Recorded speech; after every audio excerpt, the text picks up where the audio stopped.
আসসালামু আলাইকুম সম্মানিত পুরাতন বিল্ডিং মালিকগণ, যারা দেশ এবং দেশের বাইরে থেকে আজকের এই ভিডিওটা দেখছেন তাদের সবাইকে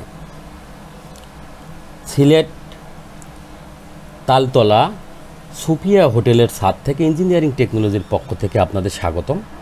আমি বরাবরের মতো আজও আপনাদের মাঝে পুরাতন বিল্ডিংয়ের ছাদ দিয়ে কিভাবে অতিরিক্ত পুরাতন ড্যামেজ বিল্ডিংয়ের ছাদ দিয়ে, যে সমস্ত বিল্ডিংয়ের ছাদ দিয়ে পানি পড়ে, রুম ছাদ ভিজা স্যাঁতসেঁতে থাকে, রুম ওয়াল ভিজা স্যাঁতসেঁতে থাকে এবং রং করলে রং টেকসই হয় না, রুম ছাদের প্লাস্টার ঝরে পড়ে এবং ভ্যাপসা গন্ধ বেরোয়।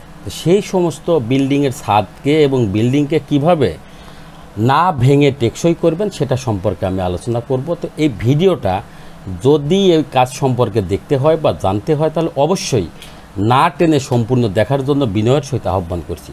আপনাদের একটা জিনিস জানাই রাখি যে ইঞ্জিনিয়ারিং টেকনোলজি বিডি অত্যন্ত সুদক্ষ টেকনিশিয়ান দ্বারা মিনিমাম 9 লেয়ারে অ্যাক্রোলিক জাতীয় কোটিং দিয়ে 100% ওয়াটার প্রুফিং সহ ওয়াটার স্লোপিং, ড্যাম প্রুফিং এবং হিট প্রুফিং সমাধান নিয়ে সারা বাংলাদেশের প্রত্যন্ত অঞ্চলেও সার্ভিস দিয়ে আসছে। আপনারা কাজ বা পরামর্শের জন্য অবশ্যই কল করুন ইঞ্জিনিয়ারিং টেকনোলজি বিডি মোবাইল 01712223213, 01713740034। এছাড়াও আমাদের engineering technology BD YouTube channel আছে, engineering technology BD Facebook page আছে, ওয়েবসাইট আছে। সেখানে আপনারা নিয়মিত আপডেট পেতে অবশ্যই বেশি বেশি লাইক, কমেন্ট, শেয়ার করুন। এবং এখন আমি আপনাদের যে বিষয়টা নিয়ে আলোচনা করব সেটা হলো, আপনারা যে ভিডিওটা দেখেছেন এই ভিডিওর আগে আমরা এই কাজটির আগে এই বিল্ডিংয়ের আমি আপনাদের একটা কথা বলেছি যে এই বিল্ডিংয়ের ছাদটা অত্যন্ত পুরাতন এবং ড্যামেজ বিল্ডিং, যেটার ছাদের উপরে অতিরিক্ত শ্যাওলা পড়েছিল এবং রুম যেই ছাদে অতিরিক্ত ফাটল ছিল এবং চতুর সাইড দিয়ে প্লাস্টারগুলো ঝরে পড়া আছে, অর্থাৎ রুম ছাদের প্লাস্টারও ঝরে পড়া। এবং আপনারা দেখছেন ছাদের উপরে যে পিলার আছে সে পিলারগুলো অলরেডি ড্যামেজের কারণে ঝরে পড়ছে।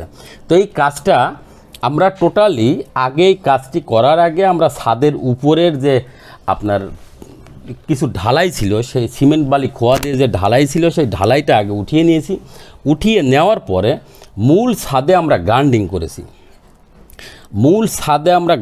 করেছি। গ্রাইন্ডিং করে এটাকে পরিষ্কার করার পরে ছাদের যে ফাটলগুলা ছিল, যে ফাটলগুলা দিয়ে পানি প্রবেশ করে রডগুলাকে জং ধরে মোটা করে ফেলেছে এবং রুম ছাদের প্লাস্টার ঝরে পড়েছে, রুম ওয়াল বা রুম ছাদ ভিজা স্যাঁতসেঁতে ছিল, রং করলে রং টেকসই থাকে না।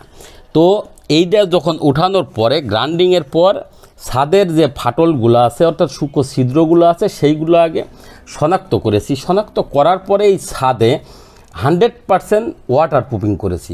তো 100% ওয়াটার প্রুফিং কী সেটা যদি আপনারা প্রশ্ন করেন তাহলে এটার অ্যান্সার হবে এটাই যে 100% ওয়াটার প্রুফিং এমন একটি জিনিস যেটা আমরা অ্যাক্রোলিক সিমেন্টেশন ওয়াটার প্রুফিং দিয়ে এই কাজটা সমাধান করি, যেটা অত্যন্ত ফ্লেক্সিবল হওয়ার কারণে এটা আপনার মিনিমাম 1/2 ইঞ্চি ফ্লেক্সিবল থাকবে, যে কারণে আপনার বিল্ডিংয়ের ছাদে ব্যবহার করার পরে যদি ছাদে আবার 1/2 ইঞ্চি পর্যন্ত ফাটল আসেও তাহলেও আপনার বিল্ডিংয়ের ছাদ দিয়ে 1 ফোঁটা পানি স্যুপ করবে না বা ছাদ দিয়ে রুমে পানি পড়বে না।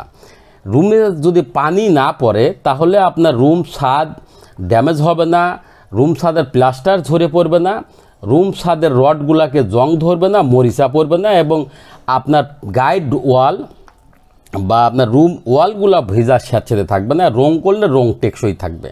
তো এই কাজটা আমরা ওয়াটার প্রুফিং করার পরে ছাদের যে ফাটলগুলা ছিল সেই ফাটলগুলা আমরা ইউএস থেকে আমদানিকৃত সিলিকন অর্থাৎ অ্যাক্রোলিক, এটা অত্যন্ত ফ্লেক্সিবল জয়েন্ট পিলার যেটার নাম, এইটা দিয়ে আমরা জয়েন্ট করেছি। জয়েন্ট করার পরে আমরা নিচে যে ওয়াটার প্রুফিংটা করলাম এই ওয়াটার প্রুফিংটা আবার করেছি। করার পরে এখন যে কোটটা আপনারা চলমান দেখছেন এই কোটটা ছিল মিড কোট, অর্থাৎ ছাদে অতিরিক্ত পানি বেঁধে থাকতো, অতিরিক্ত পানি বেঁধে থেকে এই ছাদকে খুব দ্রুত ড্যামেজ করে দিয়েছে। দ্রুত ড্যামেজ করে দেওয়ার পরে আমরা এইটাকে 4টা কেমিক্যাল একসঙ্গে করে এটা রাবার বানিয়ে এটাকে 4টা কোট করে আমরা এটাকে ওয়াটার স্লোপিং নিশ্চিত করেছি, অর্থাৎ ছাদে পানি জমবে না এবং পানিটা যেন পানির লাইন দিয়ে চলে যায় তার ব্যবস্থা করেছি। ব্যবস্থা করার পরে আমরা নিচে যে ওয়াটার প্রুফিংটা করলাম সেই ওয়াটার প্রুফিংটা আবার করেছি। করার পরে আমরা এইটাকে এখন শিরিষ কাগজ দিয়ে ঘষে নিয়েছি। শিরিষ কাগজ দিয়ে ঘষে পরিষ্কার করার পরে টোটাল ছাদে এখন পরিষ্কার কাজ চলছে। পরিষ্কার শেষ হওয়ার পরেই আমরা ফাইনাল কোটের দিক যাব। ফাইনাল কোট অর্থাৎ যেটা 100% ওয়াটার প্রুফিং, হিট প্রুফিং এবং ড্যাম প্রুফিং সমাধান, যেটা আপনার বিভিন্ন কালারে ফিনিশিং করা যায়। এই বিভিন্ন কালারে ফিনিশিং করতে আপনি এটা যদি গ্রে কালার করতে পারেন, গ্রে কালার চাইবেন বা চাহিদা অনুযায়ী কালার দিয়ে ফিনিশিং করা যাবে এবং চাহিদা অনুযায়ী ডিজাইন দিয়ে ফিনিশিং করা যাবে। তো আপনারা এই 14,000 স্কোয়ার ফিট ছাদ, এই 14,000 স্কোয়ার ফিট ছাদ যদি মনে করেন যে 14,000 স্কোয়ার ফিট ছাদ একটা হোটেল, একটা বড় একটা হোটেল, নাম একটা হোটেল, এটা সুপিয়া হোটেল। এই সুপিয়া হোটেলের 14,000 স্কোয়ার ফিট ছাদ, এটা 70 টাকা পার স্কোয়ার ফিটে আমাদের এই কাজটি করা। এই কাজটি মিনিমাম 20 বছর টেকসই থাকবে।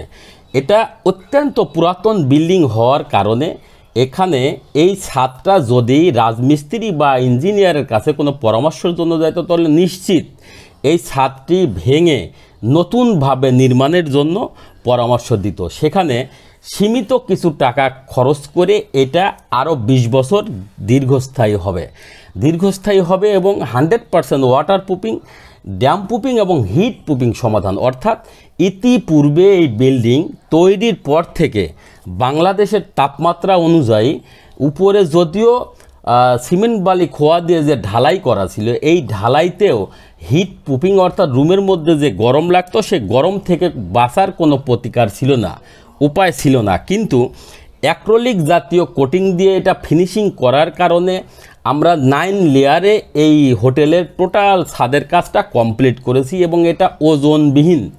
যেহেতু ড্যামেজ ছাদ, এর উপরে কোনো লোড না দিয়ে অ্যাক্রিলিক জাতীয় কোটিং দিয়ে টোটাল 14,000 স্কোয়ার ফিট ছাদেরই এটা আমাদের ফিনিশিং করা হয়েছে। এই ফিনিশিং করার কারণে এটা 100% ওয়াটার প্রুফিং হয়েছে, ওয়াটার স্লোপিং হয়েছে, ড্যাম প্রুফিং এবং হিট প্রুফিং সমাধান হয়েছে। আপনারা দেখছেন যে এই বিল্ডিংটা কতটা পুরাতন, বিভিন্ন সাইড দিয়ে প্লাস্টার ঝরে পড়েছে, বাইরের ওয়ালের এখান দিয়ে প্লাস্টার ঝরে পড়েছে এবং বাইরের যে কালারটা দেখছেন সেটাও আপনার প্লাস্টার ঝরানোর পরে নতুন করে প্লাস্টারটা করা, অর্থাৎ অতিরিক্ত পুরাতন বিল্ডিং। আর আপনাদের আরেকটি বিষয় আমরা স্পষ্ট করে বলে রাখি, সেটা হলো যে সমস্ত বিল্ডিংগুলোতে জলছাদ অর্থাৎ সিমেন্ট বালি খোয়া দিয়ে জলছাদ করেছেন অথবা টাইলস করেছেন, এরকম জলছাদ শত শত বিল্ডিংয়ের জলছাদ বা অনেক অ্যাভেলেবল বিল্ডিংয়ের টাইলস উঠিয়ে আমাদের এই অ্যাক্রিলিক জাতীয় কোটিং দিয়ে জলছাদের বিকল্প হিসাবে অর্থাৎ ওজনবিহীন জলছাদ হিসেবে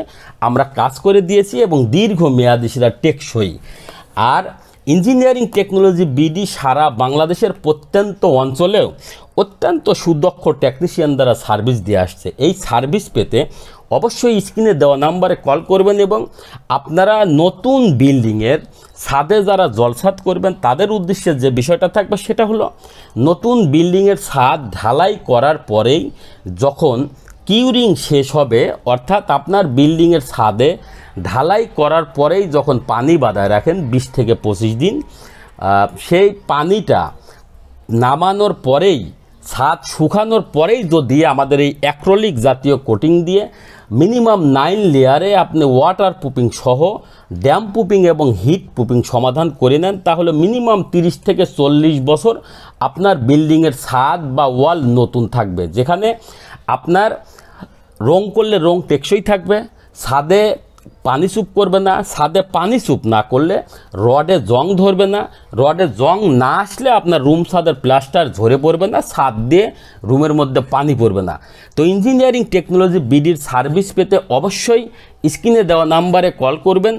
আর পরবর্তীতে আবারও দেখা হবে পরবর্তীতে কোনো ছাদে। সে পর্যন্ত আপনাদের সার্বিক সুস্থতা এবং মঙ্গল কামনা করে আমাদের ইউটিউব চ্যানেলে ইঞ্জিনিয়ারিং টেকনোলজি বিডি ইউটিউব চ্যানেলের ভিডিওগুলো দেখার আমন্ত্রণ রেখে আজকের মতো এখানেই বিদায়। আল্লাহ হাফেজ, আসসালামু আলাইকুম।